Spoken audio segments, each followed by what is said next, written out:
Welcome to another episode of the Kick and Cover podcast. I have a special guest with us today. We have Coach Chris Rippon, and I think I just rip on. Yes, there we go. See, I'm trying not to butcher it. Even though There I, you I know go. I'm going You to. know, you're in the ballpark. Yeah, Coach. How are you doing before we head on Uh, to into this another snowballing?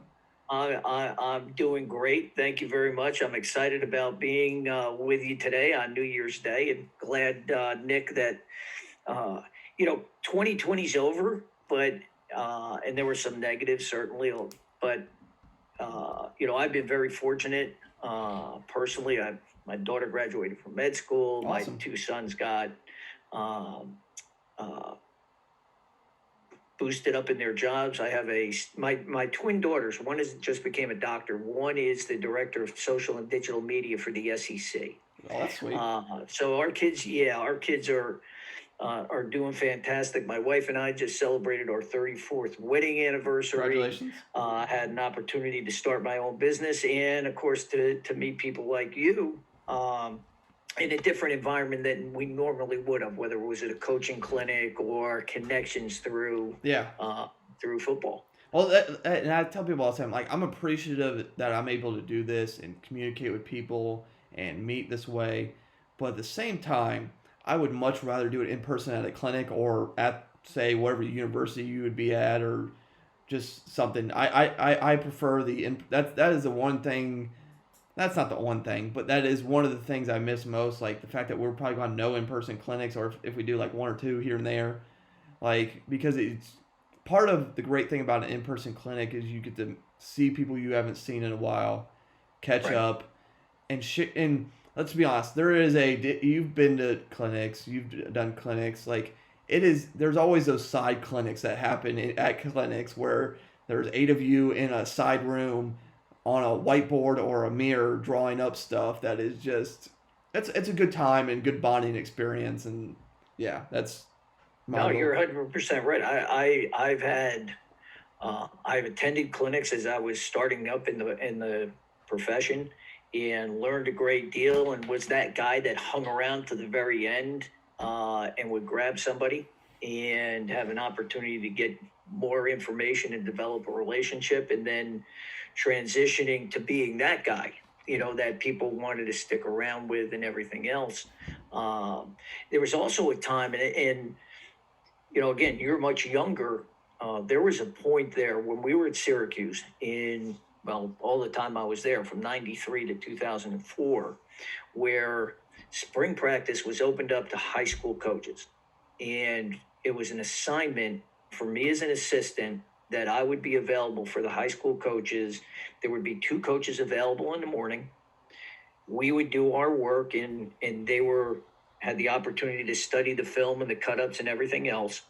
They were allowed to be in the position meetings and the unit meetings. They'd watch practice, and then it was our responsibility in the evening for us to, again, there were two coaches assigned, so those high school staffs got front row and center and got to learn. And what's funny is, I ran into our offensive coordinator here at Ole Miss 2 years ago, um, and I were looking at each other. He had just gotten hired. He was on one side of the table in the staff room, and I was on the other. And we're kind of looking at each other.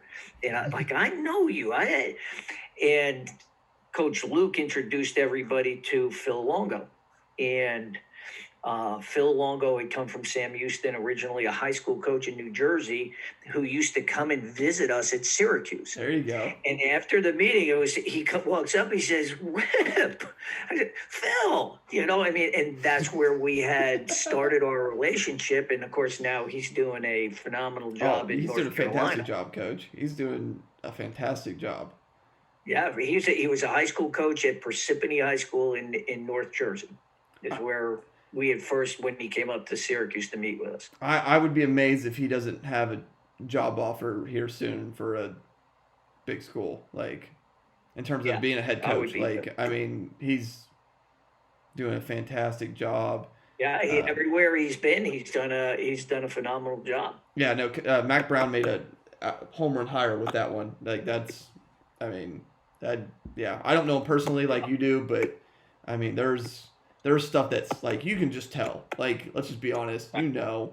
Um, so, but yeah, so kind of actually before we get into what we're talking about today, do you want to kind of give people a little bit about your background? Obviously, with the Ole Miss hat on, you're the former special teams coordinator It's the there. only. Uh, It was handy, and my wife was giving me a hard time because she cuts my hair, uh, and we were scheduled for yesterday for it to happen, and things got away a little bit. I forgot to remind her, and she said, "You can't go on there." Okay, I'll wear a hat. Um, and this is the one that's left that the dog hasn't gotten to. Yeah, and I'm going to make this quick. I went to a high school, an all-boy high school in New York City, where academics were the priority and athletics not so much. But I was always athlete. Athletics came first, and went on to play at a Division II school in Connecticut, Southern Connecticut State College, and um, certainly loved the sport. Wanted to be an educator. Wanted to be a teacher like you, and was exposed to three people. Kevin Gilbride, who eventually became the head coach at the San Diego Chargers, George DeLeon, who's been all over the NFL and in college football, and my position coach was Paul Pasqualoni, who then became the defensive coordinator at Southern, did he end up who then doing took the over the. Yeah. UConn? What's Right? that? Was he at UConn? Well, yeah, he went to UConn. Paul started at Western Connecticut, went to Syracuse as an assistant coach with Coach McPherson. Okay. I became the head coach at Western Connecticut Division III school when I was 27. So I was the youngest head coach in college football at that time. Wanted eventually to be in. I wasn't good enough to play in major college, so I figured, that was a goal to get to coach there. So anyway, I became the head coach. Paul was an assistant at Syracuse. Paul became the head coach at Syracuse when Coach McPherson went to New England Patriots, and he hired me at Syracuse. And I was there for 12 years, was the special teams coordinator for 5 years, and I had three first-team All-Americans. I had a guy by the name of Marvin Harrison, Kevin Johnson, and Quentin Spotwood. So I was great at that point. I had a kicker that Nate Trout that set the school scoring record. So when I had those guys, I was a great special teams coach. Ended up going back and staying there and being the defensive coordinator for 5 years. We were let go, and I came down to Ole Miss with Coach O. When he was the head coach in 2005 here at Ole Miss, I was the secondary coach and the special teams coordinator. We got fired. Went for a year at Rutgers with Greg Schiano, and then went to Marshall as the defensive coordinator. And we had talked about it earlier. Yeah. I was the defensive coordinator, but I was also in charge of punt return, punt block. I felt strongly about that. Was let go there. Went to Columbia for 2 years.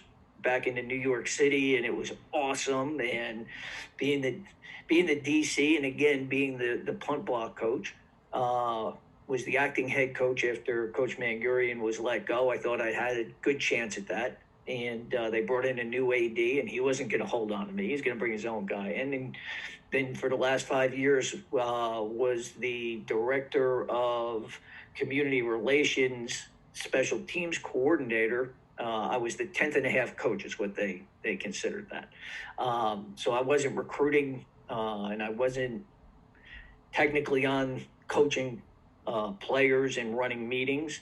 And then in 2000, just this past season, when Coach Kiffin took over, he chose not to retain me, and whammo, here comes COVID. Yeah. So I started my own business, Coach Rip Consulting, and right now I'm focusing on helping 2021, 2022, and 2023's kickers, punters, and long snappers in the recruiting process, and really enjoying it. I've got kids in 24 states.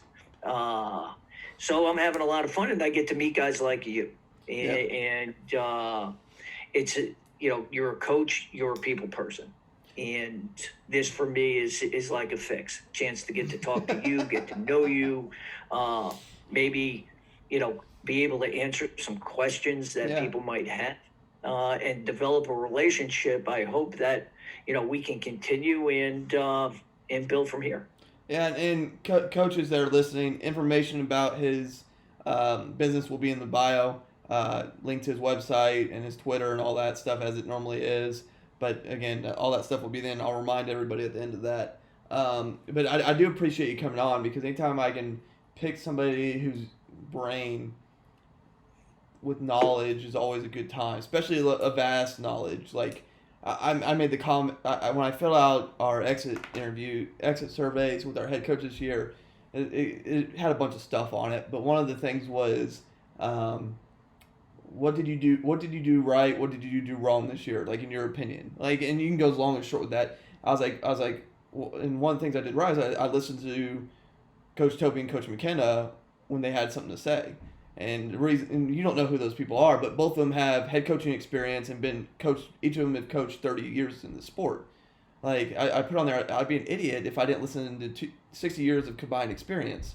That doesn't mean I have to do what they say, but like if you don't listen to it, that's shame on me. Like it's not. But I would say that about any profession. If you're not going to listen to people with experience, then you have a problem. Yeah, absolutely. Because you know, my experience, my 37 years in college coaching, and the people that I've worked with, and the people that I've had an opportunity to be with, who have influenced me, who I've influenced as the thing goes by. I've been elevated for successes. One that I might have come up with, or secondly, that was a collaboration, and had opportunities presented to move up or whatever. I've also been on that other end where been fired, or not retained, or missed out because decisions were made, either that I made or other people. So knowledge and application. It's one thing to know, and there's another how to apply it. And I think that's the disconnect sometimes, that younger coaches in particular, they might have that knowledge, but how does it apply to your situation? And it doesn't have to be verbatim. It can be within the spectrum. And you and I just spent 15 minutes on PAT, field goal protection. Some people don't want to learn that.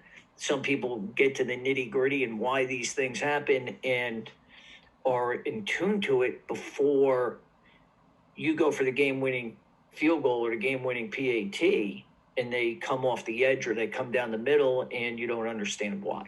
Be prepared to be able to answer those before you're in those situations. Yeah, no, I get you, Coach. That's where we got to be.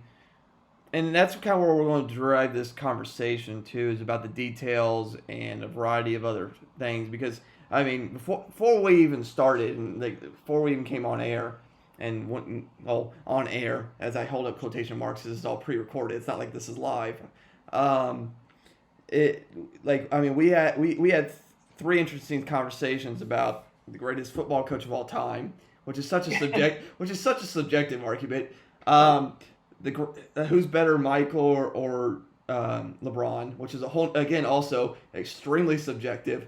And then the other one, which I thought was interesting, which I kind of want to dig deep into first, before I even get into the organization details scouting, is how detail-oriented each special teams is. Because I made the comment, and you agreed 100%, is when do you ever see anybody clinic on field goal PAT? Didn't happen. No. Like I have to reach out to coaches and have private conversations to even discuss that.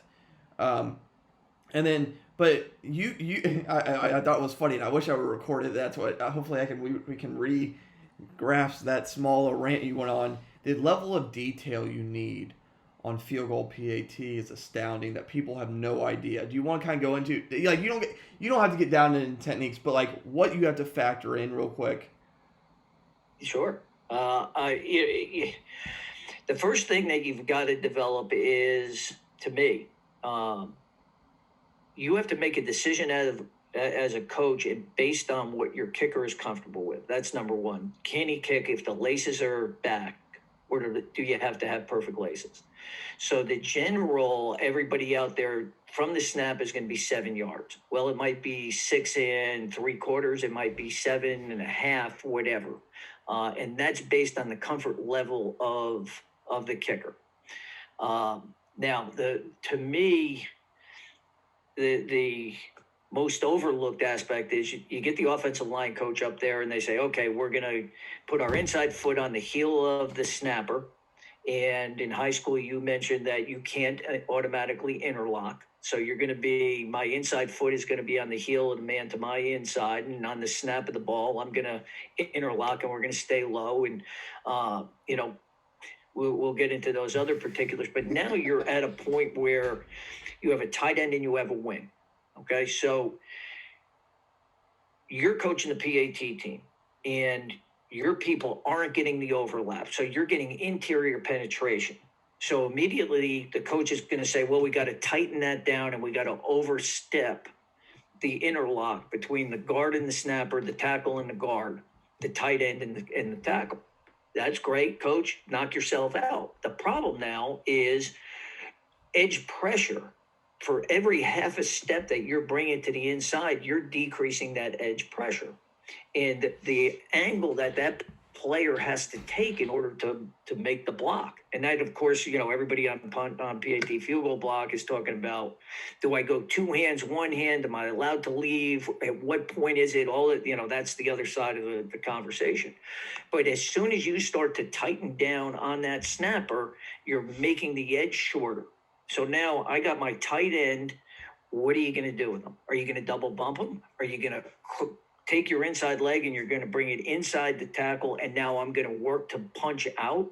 And my wing, what is his position? Are we going to start cocked on a 45-degree angle and two-hand punch? Well, if I two-hand punch and I overstep the tight end, there's the angle to the inside, a shorter distance to the field goal to be blocked or the PAT to be blocked.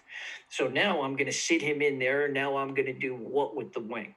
Is the wing going to be separated and now step to the inside? And the second that he steps to the inside, he's going to put his outside leg is going to be extended. So now that edge can step over.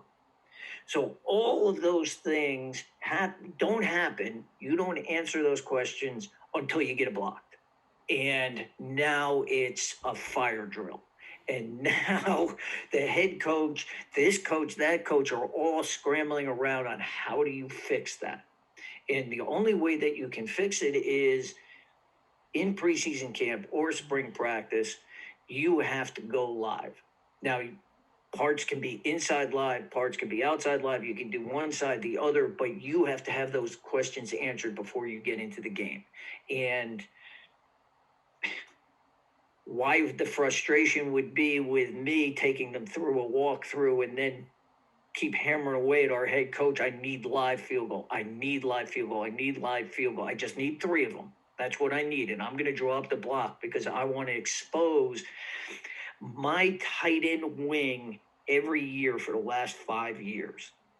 We struggled that first day because the timing was bad. Now, that tight end, everybody's looking at the snap, right? Is that how you coach it? The front line, the guards, the tackles, and the tight ends are all looking. Well, the reactionary time of that wing is based on that tight end. So that tight end is the furthest man away from the snap.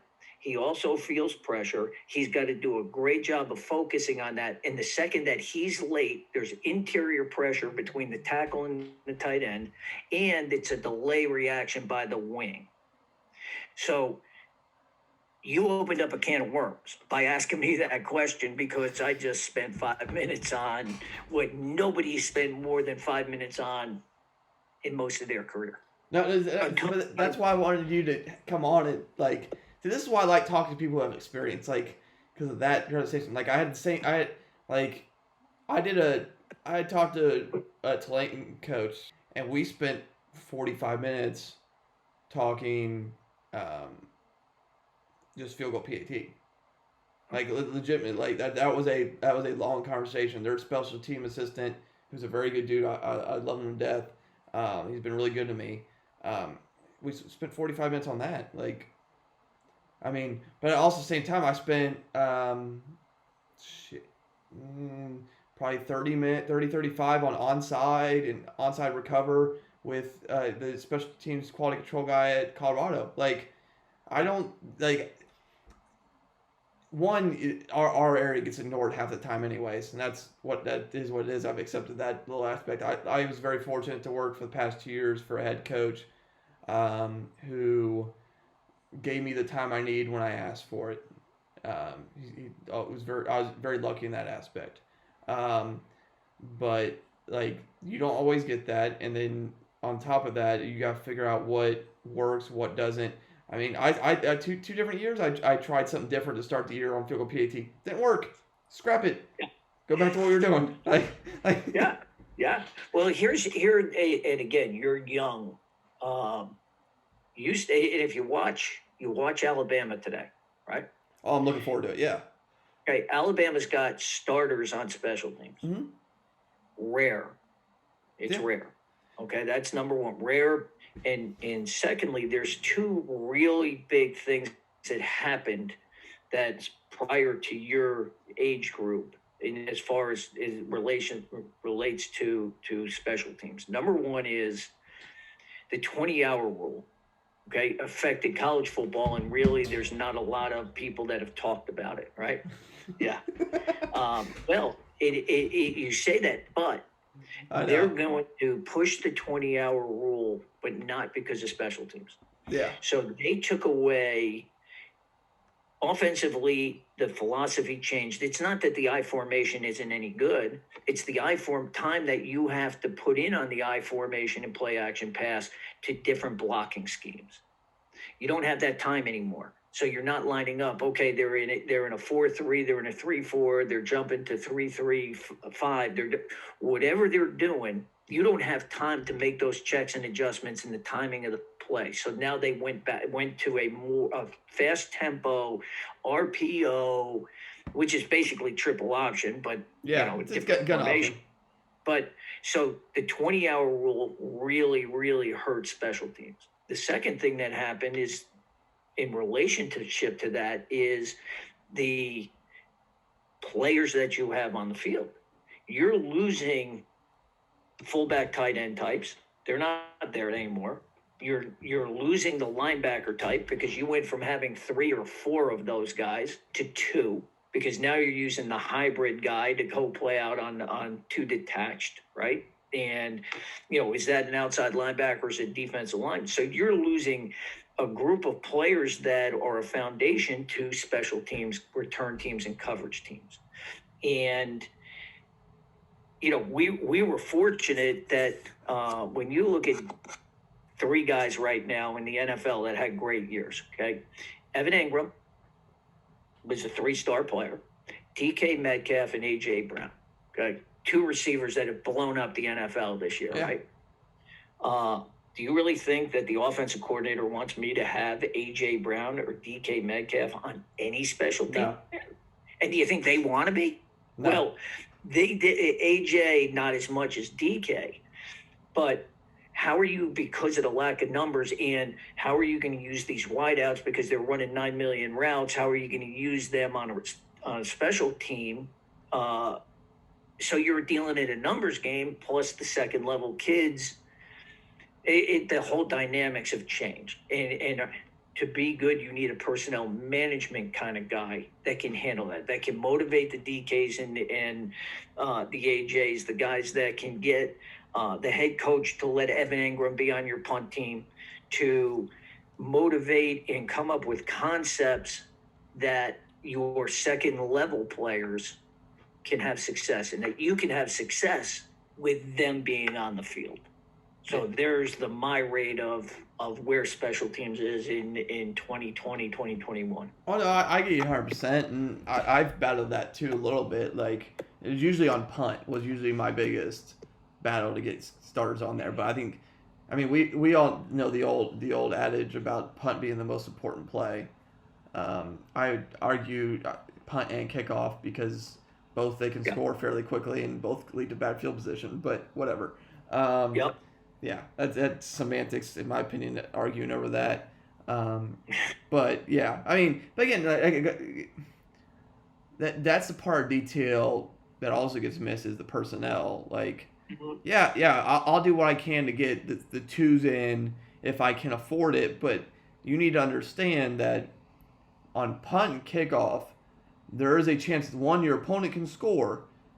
Two, if they don't score, even if you have I'm not going to say bad kids. If you have kids that are of lesser athletic ability, um, they have a greater chance of getting a better return, which is going to put them in good field position. We've all seen the 80,000 different variations of this is where when they're in this part of the field, they score this percentage of time. They see this percentage. We've all, that chart has been beat to death at this point.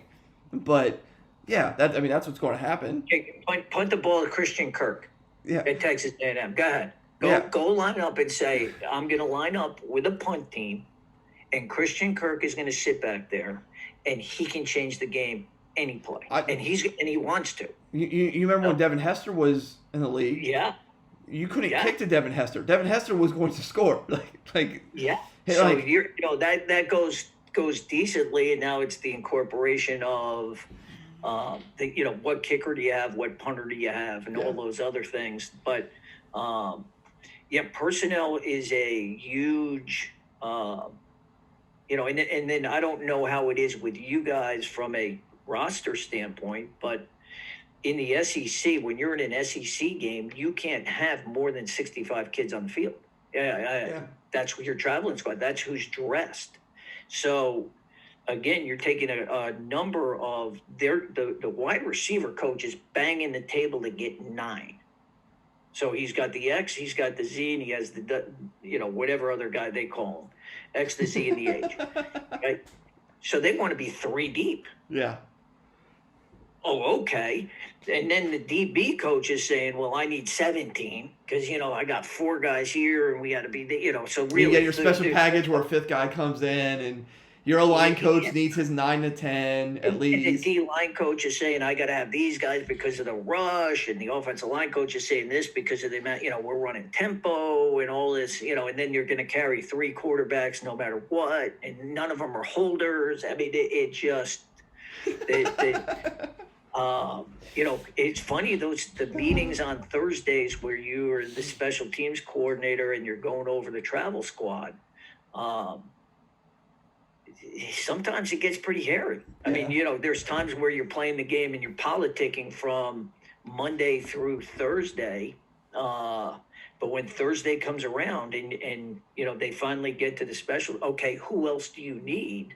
Well, I need that guy who was a starter there. I got to be able to put him on my, he was working with the 2s, but he's legitimately a 2, or I need this guy. And then when you're going out there, and like you said, all of a sudden the kid coming back and he's banging his head on the goalpost and you're the jerk and you told him on Thursday, I needed that guy. And you didn't give him to me, because he had X amount of plays to play on defense or offense or however the scenario was. So you got to have thick skin. You want to be the special teams coordinator, have thick skin. Yeah, exactly. And by the way, we were talking about the games. Alabama's already up 14-0 at the end of the first quarter. So there's that. Yeah. But I think that's underrated just in general. Kind of moving on. I also want to ask about your off season. What does that normally look like for you for special teams from the day and this will probably induce a long answer, which I'm fine with. I have no problem with that. What from the time your season ended and you knew you were coming back to the school you were at to say spring ball, what did that look like for you in terms of prepping for the next year? Obviously you're doing recruiting and other stuff in there, but in terms of the X and O's and the prep for next year and drills, what did that process look like from that endpoint to spring practice? Well, I think it goes back to my background had been when I was named the special teams coordinator at Syracuse. Paul Pasqualoni walked in. He said, "Okay, you're going to be the special teams coordinator. Offense, defense, special teams are the same. The offense has a playbook. The defense has a playbook. You're going to have a playbook.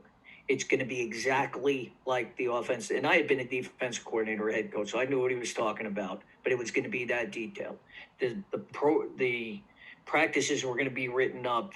Everything was going to be the same as the others were. So that was my background. That's how it was going to be done. From the conclusion of the season at this level, one of the things that I did right away was I made the senior highlight videos for NFL coaches.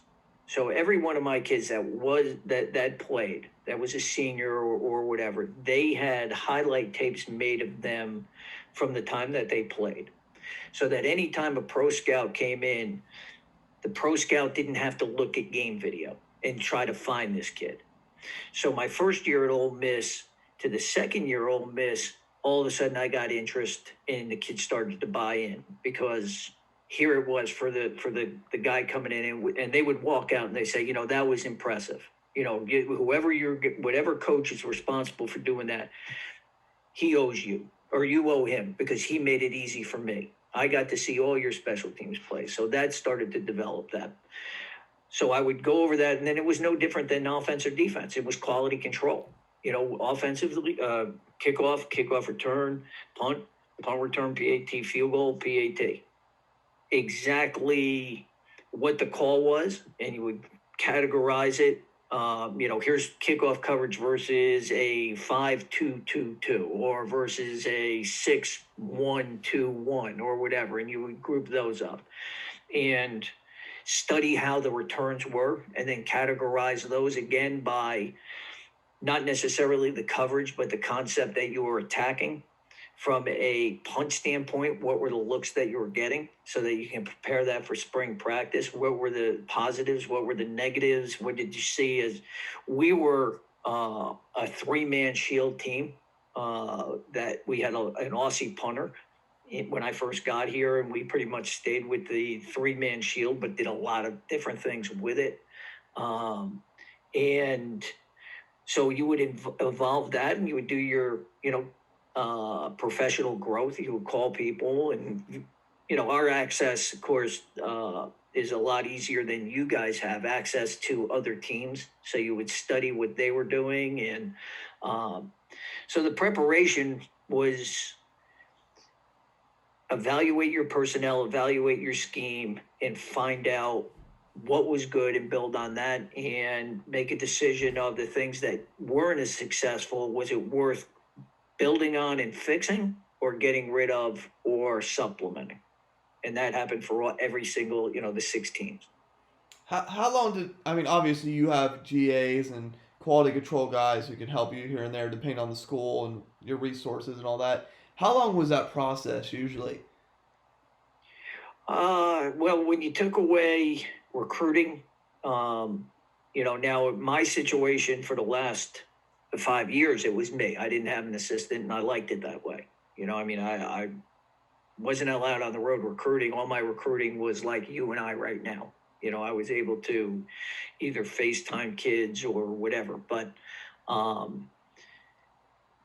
it was basically off season. You're in the office for me, I was in the office at 7:30 and I was leaving at 6. And that was 5 days a week. But then you had recruiting, at this level, and at not only at this level, but in the division that we're in, or the conference that we're in, the SEC, there's 2 seasons. You got to win the press conference. If you're in the SEC, you better win February, or now it's December and February. So the pressure to sign the best class and be accountable and everything else was no different than the season. And I don't know if that's the same in the ACC or the Pac-10 or the Big 10 or the Big 12. But in the SEC, you had to win. So that kind of influenced it. Spring practice days are different in the South than they were in the Midwest or the North or whatever, because of we would start spring practice in the last week of February, first week of March, and we would be done in April so that they could go out and do junior recruiting, while the high schools are down here, because the high schools are out in, the beginning of May.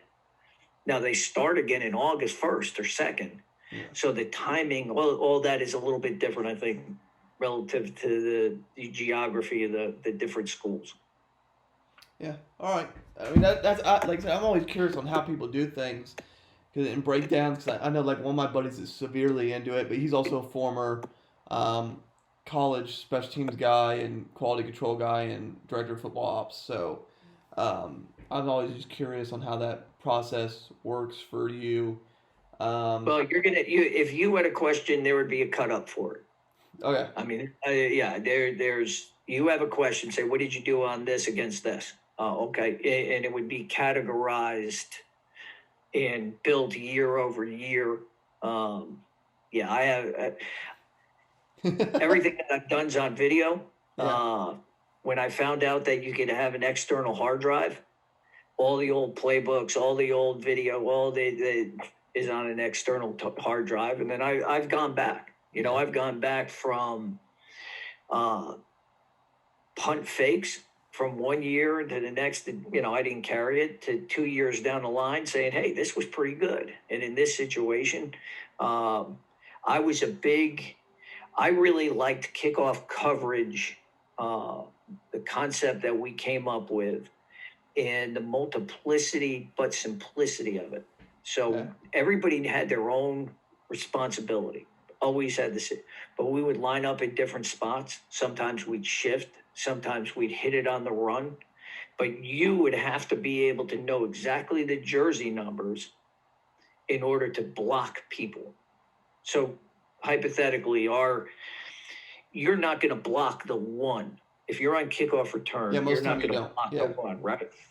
Well, what would you do if I put my number 5, my sniper, at the one spot? You didn't count him.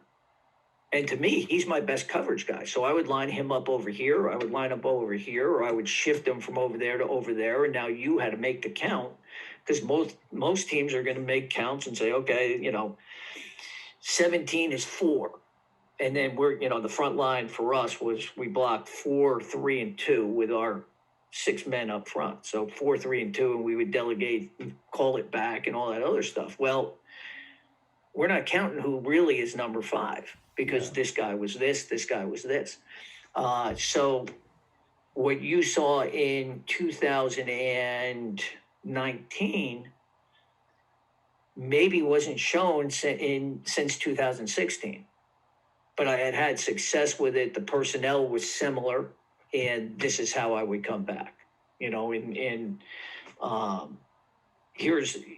would teach concepts. I mean, kickoff coverage, you're teaching concept on how to handle a double team, right? They're going to double team the 4. They're going to ambush or double team out the 3. Sometimes they double team the 3 and kick the 2. They're in man concepts or whatever. How are you going to do that? And that's the offseason study of, I'm going to give you this one. Okay, you ready? Mm-hmm. Yeah. Okay, here's something that, and again, I coached football for 37 years in college, and was always not always the coordinator, but I always coached a position. Even when I was the DC, I wanted to be part of the special teams. And if they wouldn't give me anything, then I wanted to be on kickoff coverage. That was my favorite. But this took me 36 years. When you coach kickoff coverage, right, you're running down the field, Mm-hmm. and you talk about the contact zone, right? Yeah. What is your contact zone? My contact zone. How far away from the ball carrier do you have to engage that blocker? I usually say 10 to 15. I give high school kids a range, because if you tell them a hard set one, it's not going to be accurate anyway. They're never going to hit the accurate one, so you just give them a range. It usually works better. Right. Okay, so you're saying 15 yards. Yeah. Right? Contact zone. You define it as the contact zone. Yeah. Okay, now tell me your technique. Usually it's the button press, 90% of the time. Yeah. Button press, right? Yeah. Drive him back. And you do the drill, and he's driving him back, and you throw him away to now make the tackle. Yeah. Okay? So we have a great kickoff returner, okay? Jalen Jones. And then he got hurt, and he came back, and we had Elijah Moore. What I found was when you engage in the contact zone, you lost. You're done. Okay. When he's running, you can't get off that block in time to make that play. And I was watching all of our kickoff returns and really good kickoff return guys. They're doing exactly what we coached them to do. And the ball showed, and they tried to get off, and maybe they did. They couldn't make the play. The returner was running, I mean, he's a 4.4, 4.5 guy. He's flying by, and you're a 4.6, 4.7 guy coming off engagement. You can't make that play. So we changed it to bang and off. You had to get off them. So it was a shock. It wasn't an engagement and drive. It was shock and off. And now I'm in position. I'm not locked in. And now I can make a play. 36 years took me to come up with that. Because go back and watch your film, and you're going to find that out. But to your point, like that's where you go, and this is a statement a lot of us coaches hate, but it that's the way it starts. Is we do something because that's always the way it's been done. It makes sense. I mean, it makes sense. Like, but at the same time, you're like, that's a bad reason to do things. Somewhere along the line you had success. It made sense. Yeah. And maybe at some point, the returner wasn't a dynamic returner, and you were able to do that. But in reality, and to me, it was always, hey, I could come up with a drill to do that. I always love, let's avoid the thing. And there's the guy, the second team guy with the bag, and I hit him and I drove him, and the returner went that, and I had 4 guys going at a time, and it was a great drill. Well, that went to hell. We started to go 2 guys at a time and butt and shove, and now come off and tag somebody off. And we had to do that because, as crazy as this sounds, and I worked very diligently on it, Nick, I wanted a kicker that could put the ball in the end zone. Oh, yeah. And there's, my business now, finding kickers, punters, and long snappers, or working with them in recruiting. My number one thing is, can you put the ball in the end zone? Because I don't want to have to deal with that. Okay. But they don't do it. No. They don't. It's hard to find the kid that's going to kick the ball 65 yards in the air, 4.0 hack time. And so now I'm dealing with kids. Well, coach, I don't have kickoffs. So my coach wants me to sky it. Yeah, I get that. We did that in the SEC. Yeah. Because I couldn't get the kid in to get the ball in the end zone. He's catching it on the 5. It's 3.7. I don't have the personnel doesn't have a chance to get down there. Yeah. No, so I get you 100%. Like, I mean, I've had, I think, 1 in 10 years that I could put in the end zone, but that wasn't consistent. Like, it was every now and then. We had 1 touchback this year, and that's because it landed on like the 4 and rolled through the end zone. That's the only reason. I know. You don't understand how happy I was, because it was like one of the last 2 weeks of the season. Like, I was on virtual cartwheel mode. Like, it was great. Like, you could just see how the kids could just see how happy I was. Oh yeah. I was like, yeah. There's no risk of something. They start at the 20. We're good. Beautiful. Well, done. Go. There's no, So now you're looking at, and again, transition with philosophies offensively and defensively. I can fair catch the ball and get it at the 25. Mm-hmm. So at what point, as a head coach and as a special teams coordinator and influenced by the offensive coordinator, at what point do I say, okay, try to take it? Don't call the fair catch. Yeah. Return it. So, I know guys that I've coached against that if you put the ball, we're a hash mark kick team. If you put the ball in the middle of the field or to the opposite hash, it was a fair catch. If you put the ball to the same side that you kicked it and it didn't go in the end zone, they're bringing out. That's the only time they would bring it out. Because they didn't, the plus versus the minus from them, starting behind the 25 when we get a free 25. My thought has always been, take the son of a bitch out. I'm going to because you're going to be scared to death every time you kick the ball off. Now, you might get X amount inside the 20, Yeah. But every time you kick that off, you're holding your nuts in your hand that he's not banging the thing at the 30, and now everybody's head's on a swivel looking at him going down the field. Yeah. No, That's scary. 100%. 100%. Like, I mean, but that's true. Kickoff and punt, you're just like, like, it just, Yeah. because Yeah. Well, it's the same. What's your philosophy on punt block? I'm aggressive as crap on that. Like, I mean, what do I got? I mean, worst case, I rough the punter, which sucks. But how aggressive I've been in the past 2 years. I think we've had one in 2 years with how aggressive we are. But Yep. to me, like, here's the other thing. At the high school level, punting is so erratic that, Yeah. like, I can, like, I've put together spray charts for my returners and stuff.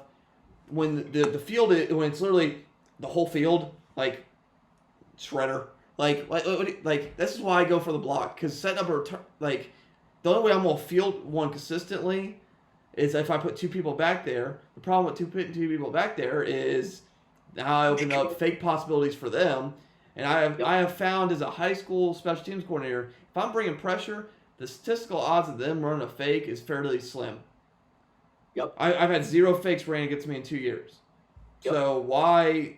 I would rather take a chance of blocking it or forcing you to shank the ball because your punter's worried, or block it because your operation time sucks.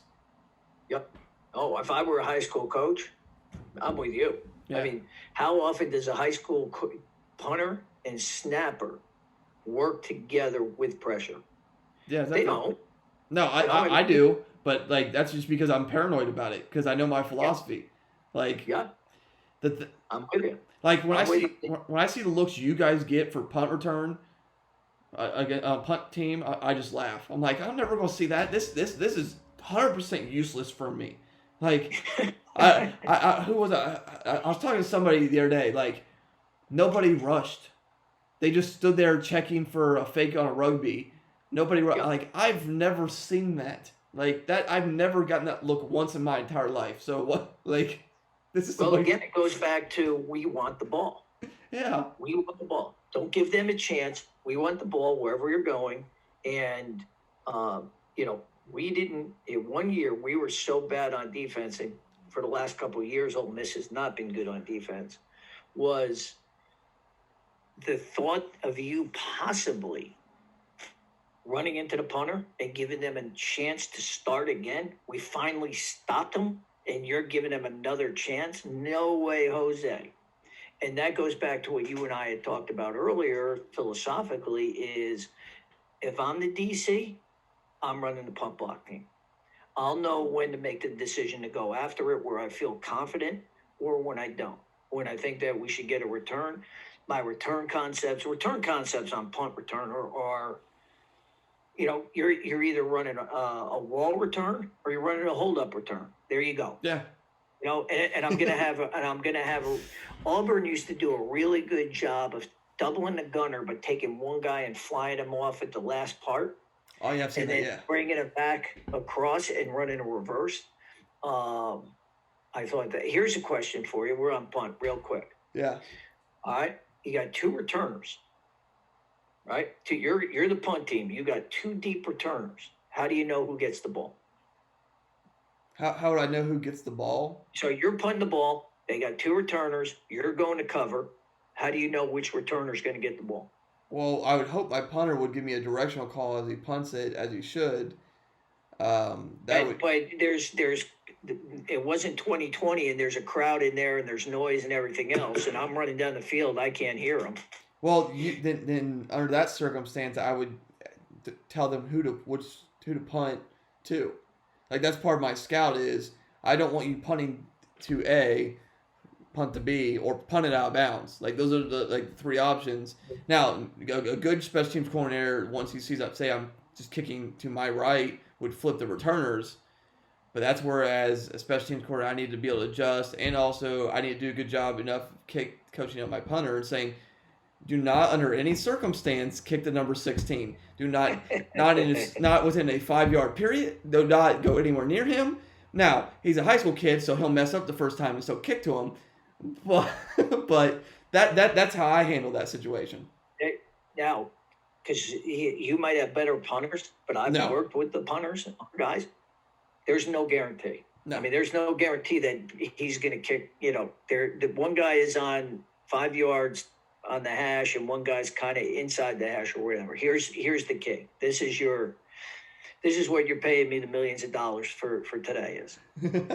As you cover the back judge, as you're covering the guy that's in the back, the official that's in the back is always looking at where the ball is going. Okay. So if that guy is looking, you said, just like you did, I told my guy he's got to punt it to the right. We're all thinking the right, but he shanked it. And it went to the left. How do you know? Look at the guy in the back, because he's watching where the ball is. So as you start to cover and you see that official, you said right, but that official's looking to the left, go to the left. Yeah. There you go. That took me that was another 30 years. I didn't know until. that again, details. Yeah. Like, this is absolute details. This is fantastic. Like, I mean, is there any other, like, and this is a wide spectrum I'm about to cast a net into. Is there any other little, like, cheap nuggets that you kind of figured out after 20, 30 years of coaching? And I know special teams wise? Yes.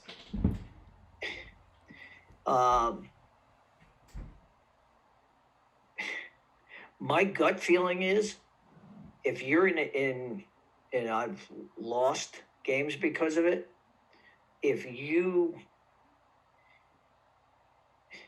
you're down by 1 in the fourth quarter, go for 2. Go for the win. Yeah.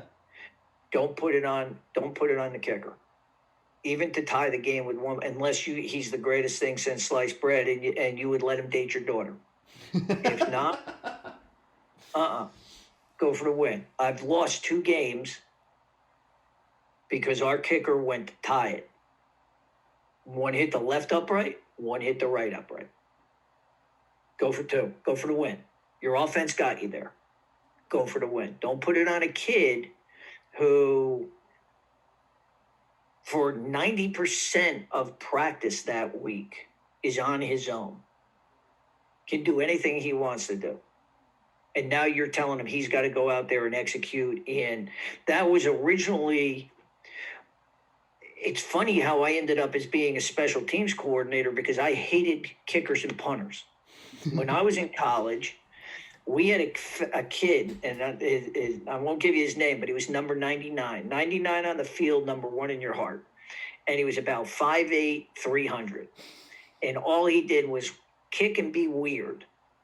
And we were playing our arch rivals my senior year, and all he had to do was kick the PAT to win it. It was a 59.5-minute game of just awesome football, and it came down to this guy who did nothing, and he lost us the game. And I hated him, and I hated kickers until I was told that I have to coach kickers, punters, and long snappers. Yeah. And to put them... So our practices were... and I would do this again even if I coached the position, was a special teams coach again. My kickers and punters would get their work done, and we would do special teams drills, right? Yeah. But I had a script during practice that the manager had. So at third period, we would yell out punt, and the snapper and the punter had to go out and they had to snap and punt the ball. At 8 minutes or 10 minutes or 12 minutes, he would yell out field goal, and he would place the ball there. Because the biggest problem that you have, I have, anybody has, in part of my business, which is going to develop, is how do you stay focused throughout a game, and how do you transition to concentration where you can handle your job? And none of that has ever worked. You don't work on that during the season. You know, you're doing your deal and everything else, and those guys had their special teams period, and then who cares what they do? Even if you say you do, you don't. Make them work. Make them stay focused and video it. There's always, you have at your high school, you have a guy that can stand there, whoever it is, and videotape those kids based on your script and make them accountable. And you're going to go back in and, right before dinner or whatever, and you throw that in and you say, hey, dude, here was the punt. You were on the 35 on the 45-yard line, and we called for sky punt, and you blasted it out of the end zone. There's accountability there that can transfer over to what's happening in the game. Those are things that you can control. And as much as you can control, as you know in this business, there's a lot of stuff you can't control that affects you. So take care of the stuff that you can control. And that was that was 36 years. It took me to realize that that's what I should be doing with my kickers, my punters, and my long snappers. Make them stay in tune. Get them ready for the game, because that's how the game is. They'll have an idea of when the punt is going to happen, or when the kickoff is going to or when the field goal is going to happen. They don't really at the kickoff, but stay involved in practice, because right now they're not. Right now they're doing their own deal, right? Yeah. No. And Coach, I think that's a great way to end it. Last little nuggets of advice. Coaches who are listening to this or watching it, either on the 18 gajillion things I put this on. Coach's contact information will be in the bio, his Twitter, also his website if you want to learn more about his consulting service and the other stuff he is doing right now. He's got all kinds of stuff on there that I kind of looked over when we started talking. So please reach out to him if you have any questions. Coach, as you can kind of see today, is very detail oriented, and that's just what we were able to fit into. I don't even know how long we went, 45 minutes, an hour, whatever it is. This ends up being, but that's just 45 minutes, an hour of that. That's without getting into super specifics either. That was just the glossary version of all of it. And heck, we didn't even really touch on punt that much, punt block that much, or field goal. We didn't even talk about field goal block. So like I said, that's a whole nother set, or onside or on hands. That's a whole nother conversation. So please reach out to him. Please talk to him. Please give him a follow on Twitter. If you need to get a hold of him or have any questions or ideas, Coach is a wealth of knowledge. And then that was another episode of the Kick and Cover podcast. Thank you. We'll see you next week.